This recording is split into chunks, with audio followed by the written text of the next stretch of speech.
Hello साथियों, नमस्कार। मैं राहुल एक बार फिर आपका स्वागत करता हूं आपके अपने छोटे से परिवार समर्पण क्लासेस पर।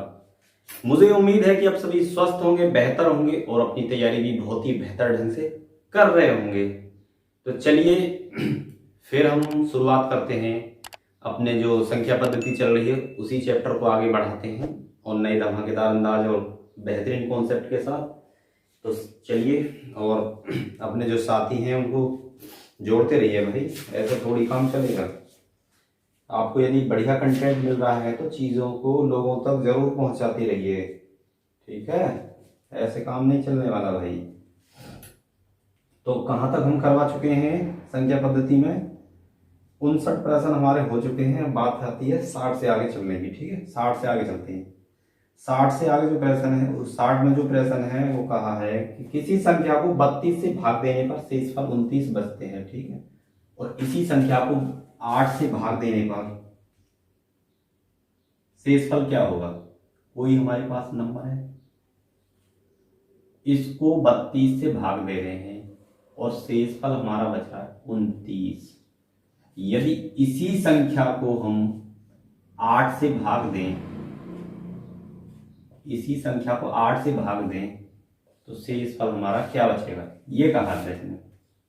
देखो, करने के लिए तो इसमें ज्यादा कोई टाइम लगेगा नहीं, 2 सेकंड का प्रश्न है, फटाक से बता दूंगा। लेकिन चीजें आप समझना कि करते कैसे हैं क्वेश्चन को। भाई मैं आपसे कह रहा हूं कि 32 से हमने जब उस संख्या में भाग दिया तो हमारा शेषफल 29 बचा। मतलब 32 से वो संख्या जितनी भी बार कटी होगी वो कटी होगी, लेकिन 29 उसने छोड़ दिए।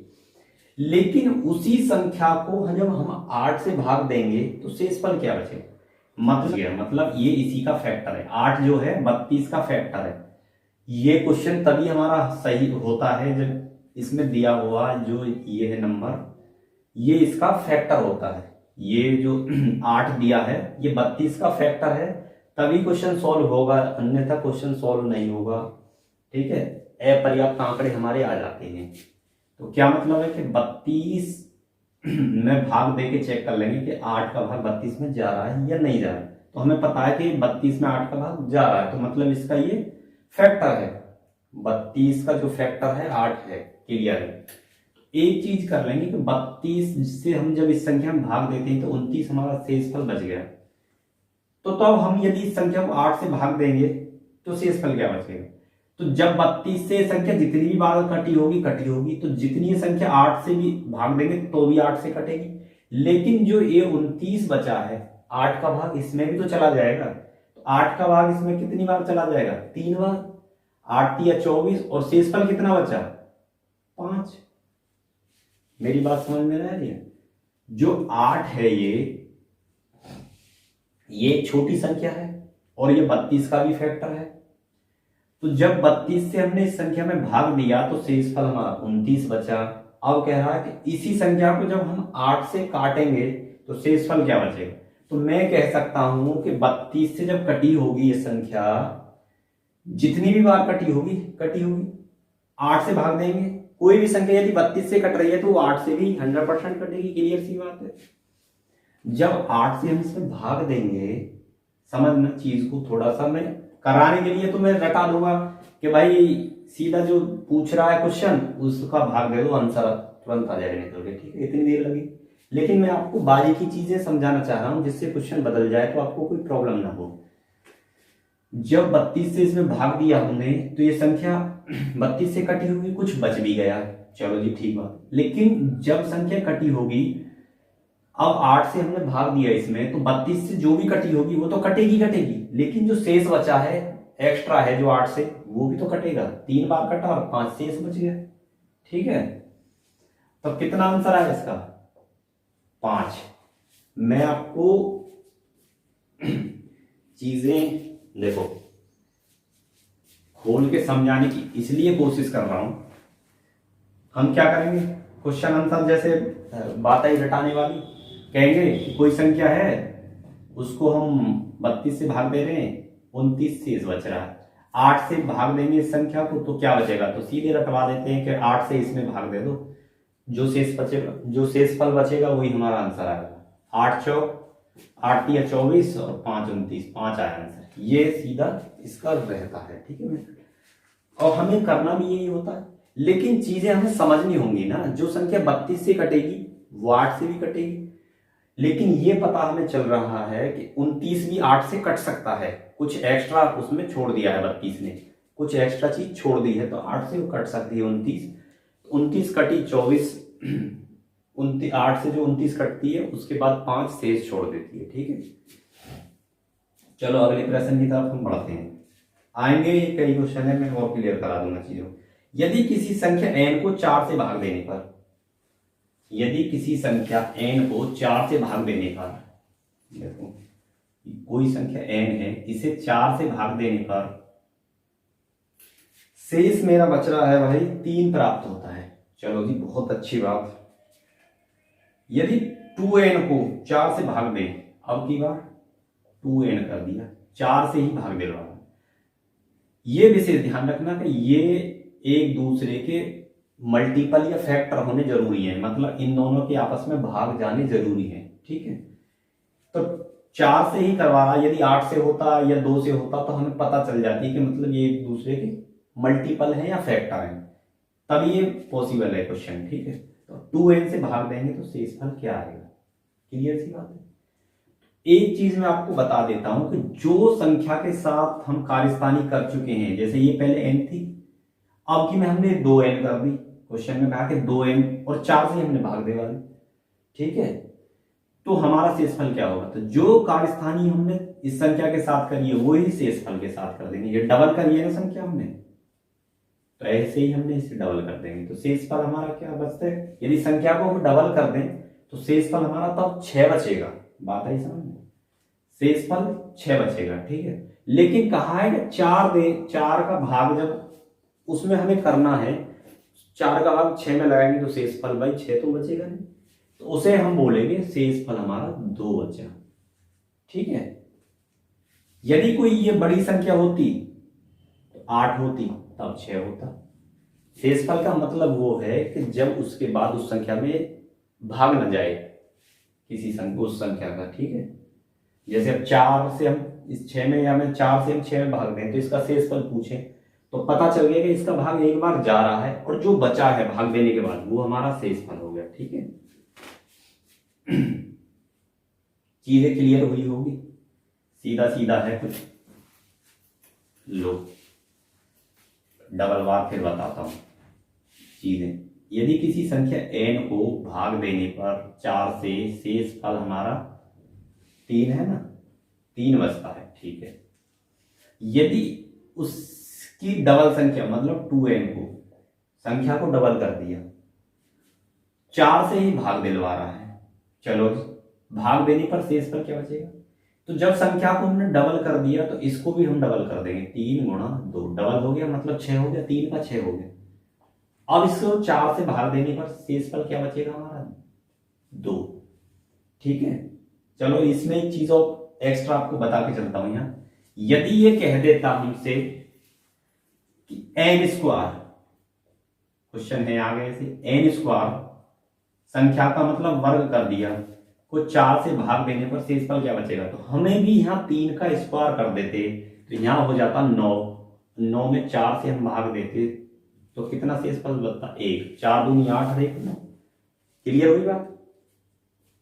जो यहां संख्या के साथ हुआ है वही हम इसके साथ कर देते हैं, ठीक है। चलो जी प्रश्न नंबर 62 की तरफ बढ़ते हैं। 4456 में छोटी से छोटी क्या संख्या जोड़ी जाए कि योगफल 6 से पूर्णतः विभक्त हो जाए। देखो डिविजिबिलिटी रूल में आपको करवा ही चुका हूं, उनका खेल देखना है कैसे होता है, ठीक है, कैसे खेला किया जाता है। 4456, ठीक है, 4456 में क्या जोड़ा जाए कि योगफल 6 से भाग हो। ऑप्शन मेरे पास 4 और भैया 2 1, 4 2 1 और नन ऑफ बीच का कोई यहाँ ज्यादा एक्स्ट्रा मतलब है नहीं, ठीक है। जो 6 से इसमें भाग चला जाए, 6 से विभक्त हो, ठीक है। चलो एक चीज बताना, मैंने आपको 6 का जो डिविजिबिलिटी रूल बताया है, ये बताया है कि वो 3 से और 2 से कटनी चाहिए संख्या, यही तो बताया है।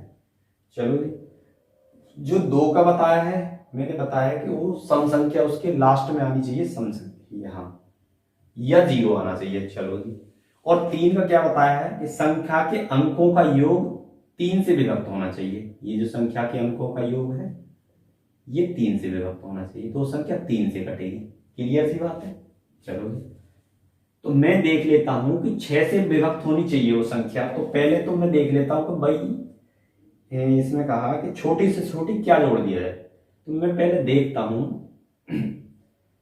कि यदि मैं इसमें 1 जोड़ू तो यहां 6 और 1 7 होगी। क्लियर सी बात है, जो 2 से नहीं कटेगी, ये आंसर खत्म। ठीक है, मैं 2 जोड़ू तो यहां क्या होगी 8 होगी, 56 और 2 58 होगी।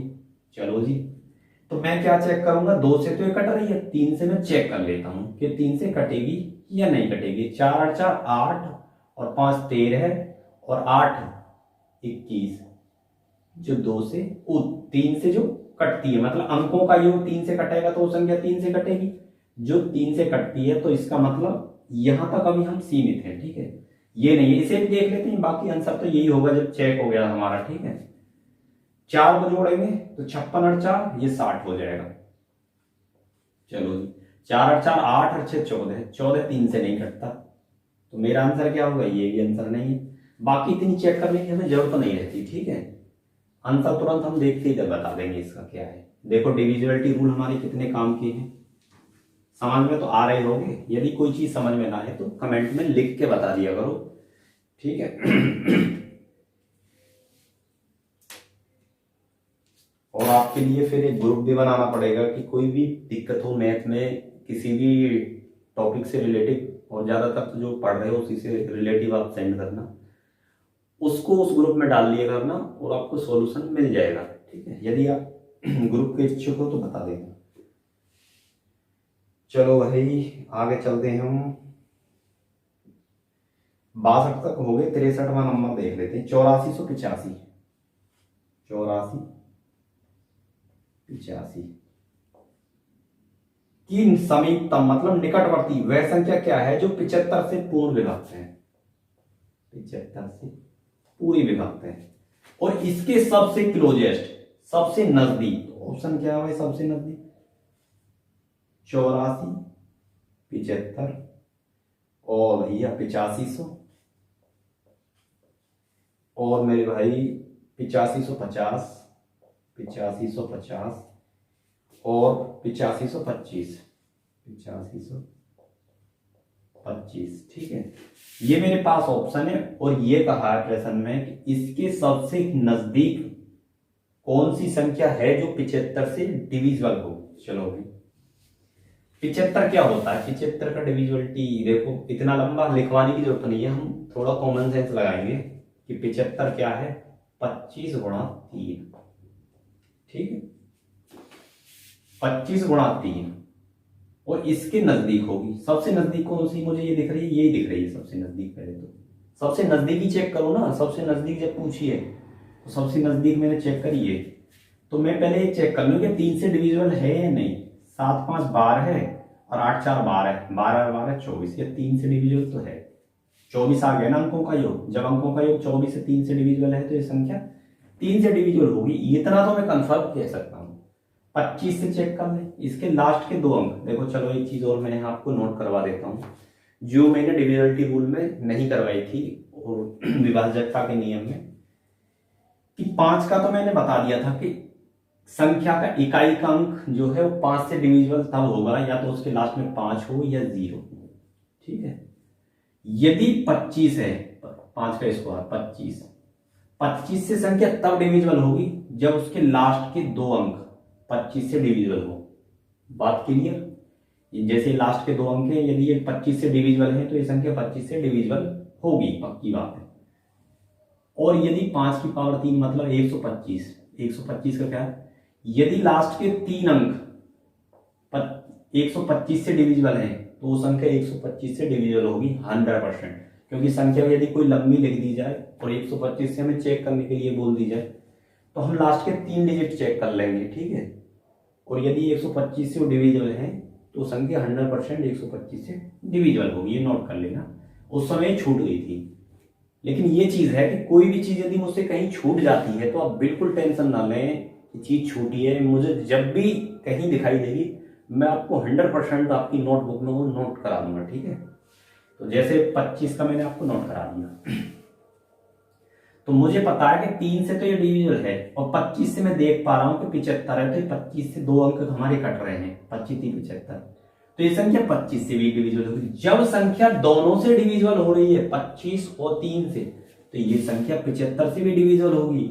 और मैं देख पा रहा हूं कि ये सबसे क्लोजेस्ट नंबर है ये इसके, ये 8500 है, 8550 है, 8525 है, और जब ये 8475 है, ये सबसे क्लोजेस्ट नंबर है इसका, ठीक है। तो मेरा आंसर हो गया 8475।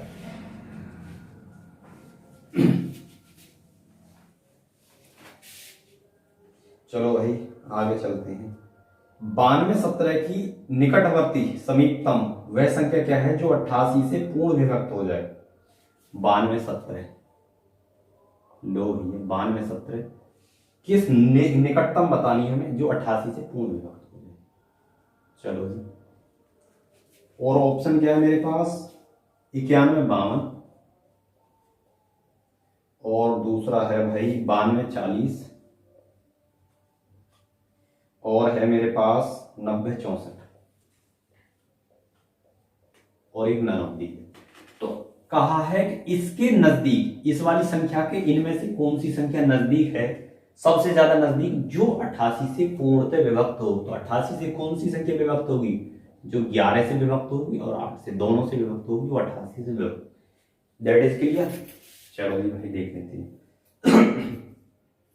92 17, चलो भैया सबसे पहले किसी को भी चेक कर लो। देखो किसी को क्या, सबसे पहले सबसे क्लोज भी चेक करते हैं।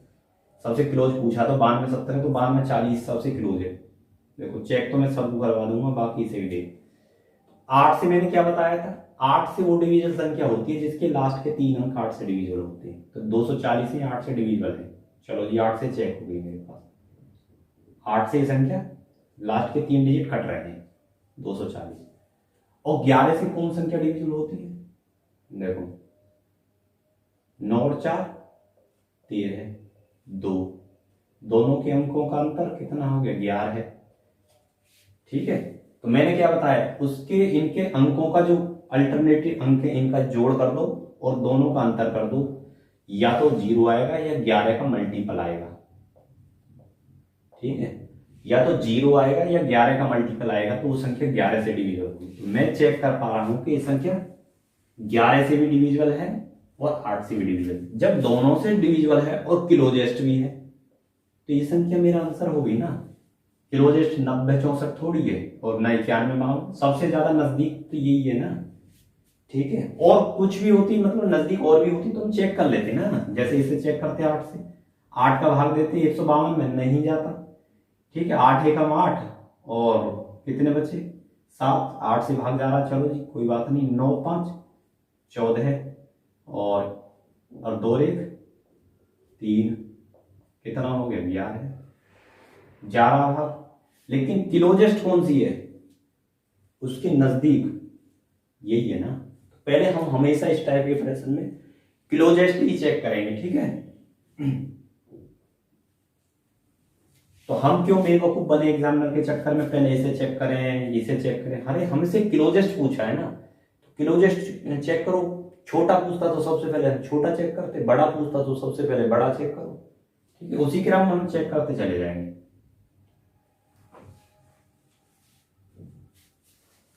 चलो वही आगे चलते हैं, ठीक है। 65वां प्रश्न है मेरे पास। 5 अंकों की वह बड़ी से बड़ी संख्या है, बड़ी से बड़ी पूछ ली, जो 91 से पूर्णतः विभक्त है। 5 अंकों की पूछी, यहां तो कुछ दिया ही नहीं है। 5 अंकों की संख्या क्या होती है मेरे पास, ये होती है, ठीक है। 5 अंकों की बड़ी से बड़ी संख्या जो 91 से पूर्णतः विभक्त है। अब आप कहोगे कि 91 तो ऐसे लिख लेंगे हम, 13 गुणा 7, ठीक है। और 13 7 का मैंने आपको बताया नहीं। जिस टाइप से यदि हम 13 और 7 का इसमें चेक करेंगे ना, तो हमारा कम से कम 10-5 मिनट खराब हो जाएंगे, ठीक है। 10-5 मिनट नहीं तो कम से कम 4-5 मिनट तो 100% खराब हो जाएंगे इसमें यदि चेक करेंगे, और पूरा एकदम गोलम गोल हो जाएगा। तो देखो इसका क्या है, इसका 1 मिनट लगेगा, 1 भी ना लगेगा, 91 है। इसे हम चेक करेंगे कि 91, ये पूछा हमसे बड़ी से बड़ी संख्या जो 91 से पूर्ण विभक्त है, तो ये तो सबसे बड़ी संख्या होगी, इससे बड़ी तो कोई है नहीं। लेकिन ये 91 से विभक्त नहीं है, हम ये चेक कर लेंगे कि 91 से कितना फालतू है, उसे हम घटा देंगे तो वो संख्या बड़ी से बड़ी होगी जो 91 से डिविजल होगी। चलो भाई 91 कम 91 कितने बचे, 8, उतार लिए 9, ना जाने की 0, ये फिर हमने 9 उतार लिए 9, और ये 9 हो गए, 9 1 9, 9 9 81। चलो जी 0, 9 में थे 1 गया 8, चलो जी 80। फिर हमने 9 उतार लिया, ये हम 8 से भाग दे देंगे, 8 9, 8 1 8, 8 9 72। चलो जी 1 10 में थे 2 गए 8 81, तो शेष कितना बचा हमारा, 81 शेष बचा, इसमें से भाग देके 81 शेष बचा। ठीक है, तो हमें पता चल गई कि इस संख्या में जब 91 का हम भाग दे रहे हैं 81 शेष बच रहा है। यदि हम इस संख्या में से 81 को घटा दें, 81 को घटा दें तो वो संख्या हमें मिल जाएगी ना। शेष का मतलब ये तो कि 81 इसमें एक्स्ट्रा है, और यदि हम इसमें से 81 को हम घटा दें तो हमें वो संख्या मिल जाएगी जिसमें 91 का भाग चला जाएगा। लो जी 9 1 1 और तुम्हारा 9 9 9, 9 में तो 1 गया तो 8 है, नहीं 9 क्यों उतार दिया मैंने भाई, 999 और 18। ठीक है, मेरा ए आंसर आ गया। इतनी देर में हम इसे चेक कर लेंगे। ठीक है, बाकी 13 और 7 के चक्कर में पड़ेंगे तो बहुत कंफ्यूजिंग में फंस जाएंगे, सिर्फ भाग देके चेक कर लेंगे। 6 अंकों की वह छोटी से छोटी संख्या, लो जी बिल्कुल वही मेथड पे आ गया। 6 अंकों में छोटी से छोटी संख्या क्या होती है, 1 2 3 4 5, ये 6 अंकों की छोटी से छोटी संख्या है। ठीक है, इसमें से यदि हम कुछ भी घटा दें, 1 भी घटा दें, तो ये 9 की रेंज में पहुंच जाएगी, फिर ये बड़ी से बड़ी बन जाएगी।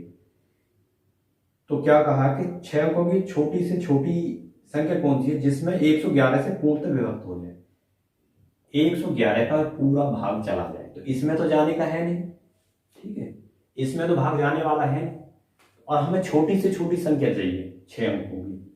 चलो जी, तो क्या करें, भाग लगाएं। 111 का 1 में 0 में 100 में नहीं जाएगा, सबसे पहले 1000 में लगाएंगे, तो क्या बार जाएगा, 9 बार। चलो जी 9 1 9 9 1 9 9 1 9, 999, 1 बचा। फिर मैंने, चलो जी 1 बचा, 0 उतार ले, ना जाने की 0, फिर 0 उतार ले, ना जाने की 0, तो मेरा क्या बचा भाई, शेष पर 100 ही तो बचा, क्योंकि आगे तो पॉइंटर में जाएगा ना ये, तो मुझे पॉइंटर मिलेगा। मेरा शेषफल क्या बचा, 100 बचा। यदि मैं इस 100 इसमें से घटाता हूं तो ये 999 की रेंज में बन जाएगी, मतलब 5 अंकों की बन जाएगी, और मुझे 6 अंकों की चाहिए, वो भी छोटी से छोटी, और जबकि 909 की रेंज में जो बनती है वो बड़ी संख्या होती है। तो मैं क्या करूं, इसमें 100 तो जोड़ नहीं सकता, मुझे पता है कि भाई 100 तो मैं जोड़ नहीं सकता। यदि 100 जोड़ूंगा, और मुझे इसमें पता है कि इसमें 100 एक्स्ट्रा है, यदि इसमें से 100 घट जाए तो भाग चला जाएगा। तो मेरी समझ में एक ये चीज आ रही है कि 111 का हम भाग लगा रहे हैं, और जो 100 एक्स्ट्रा है उसे इसमें से घटा लें, तो मेरी समझ में आ रही है 11। मतलब क्या है कि इसमें 100 एक्स्ट्रा हो और 11 में और जोड़ दूं तो ये संख्या, इस वाली संख्या में भाग चला जाएगा 111। क्यों, क्योंकि 100 तो इसके पास पहले से ही एक्स्ट्रा है, और मैं इसमें 11 और जोड़ दूं तो ये भाग चला जाएगा इसमें 111 का। लो जी, ये इसका आंसर आ गया। ये 6 अंकों की छोटी से छोटी संख्या है, 1 2 3 4 5 6, 6 अंकों की छोटी से छोटी संख्या है जिसमें 111 का भाग जाता है। ठीक है, आप कहोगे कि घटाए क्यों ना, घटाए मैंने बता दिया कि यदि मैं इसमें से कुछ भी घटा दूं, 1 भी घटा दूं, तो पहली बात तो ये 5 अंकों की बन जाएगी, और दूसरी बात बड़ी से बड़ी बन जाएगी। ठीक है, दूसरी बात, बड़ी से बड़ी संख्या बन जाएगी, क्योंकि 9 का जो डिजिट है वो सबसे बड़ा डिजिट है, ठीक है। तो अब मुझे बड़ी से बड़ी बनानी नहीं है, मुझे छोटी से छोटी बनानी है 6 अंकों की। एक तो उसका अंक कम हो जाएगा और एक बड़ी से बड़ी बनी। तो कैसे बनेगी, मुझे पता है कि इसमें 100 शेषफल आया था बच के। यदि 100 शेषफल आया था बच के, तो मैं देख रहा था कि 100 इसके पास पहले से एक्स्ट्रा है, और 11 में इसको और दे दूं, क्योंकि 111 माइनस 100, तो 11 में इसको और दे दूं तो ये पूरे भाग चला जाएगा इसका 111 का इसमें। क्लियर? चलो जी आगे चलते हैं भाई, आगे देख रहे हैं क्या है मामला। आगे तो हमारी टेबल वाले प्रश्न आ गए, आगे कुछ है नहीं है ज़्यादा। विभक्ति का डिविजिबिलिटी का रूल है, चलो इसे करवा ही देता हूँ। टेबल है मेरे पास 10 46 07, 10 46 07, 42 25, 42 25, 82 28, 82 28 और 13 53, 13 53। और मैचिंग करनी है टेबल से। ये 11 से बता रखा है, ये 4 से 5 से 9 से, 4 से, ये 5 से, ये 9 से।